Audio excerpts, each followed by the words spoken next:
Hi అండి, అందరికీ ముందుగా వసంత పంచమి శుభాకాంక్షలు. అమ్మ సరస్వతీదేవి కరుణా కటాక్షం మన పిల్లలందరిపై ఉండాలని మనస్ఫూర్తిగా కోరుకుంటున్నాను.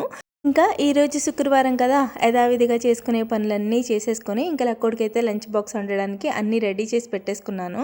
పాలకూర పప్పు వండుదాం కదా అని చెప్పి పాలకూరని కడిగి చిన్న చిన్న ముక్కలుగా కోసేసుకొని ఇంకా కుక్కర్లో అన్నం అలాగే పప్పు రెండు కలిపి పెట్టేసుకున్నాను. అలా పెట్టుకుంటే అన్నం కూర అయిపోయిన ఫీలింగ్ ఉంటుంది. కుక్కర్ విజిల్స్ వచ్చేలోపు ఇంకా దేవుడి దగ్గర అంతా చక్కబెట్టేసుకొని గడపమ్మకి పసుపు రాసి బొట్లు పెట్టేసుకొని ఇంకా కుక్కర్ రాగానే ఒక పక్క మలక్కోడికైతే బ్రేక్ఫాస్ట్కి గోధుమ పిండి దోశలు అయితే వేసేసాను. ఇంకో పక్క పప్పుకి తాలింపు వేసేసి ఇంకా లక్కోడికి టిఫిన్ తినిపించేసి రెడీ చేసి స్కూల్కి అయితే పంపేశాను.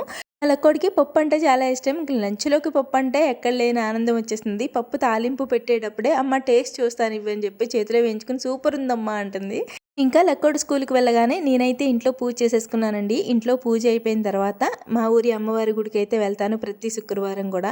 అమ్మవారి దర్శనం కూడా చేసుకుని ఇంటికైతే వచ్చేసాను. రాగానే ఫస్ట్ అయితే మెంతులు వాటర్ తాగేసానండి ప్రశాంతంగా కూర్చొని. ఇంకా తాగిన తర్వాత మా ఆయనకైతే టిఫిన్ వేసాను అనమాట.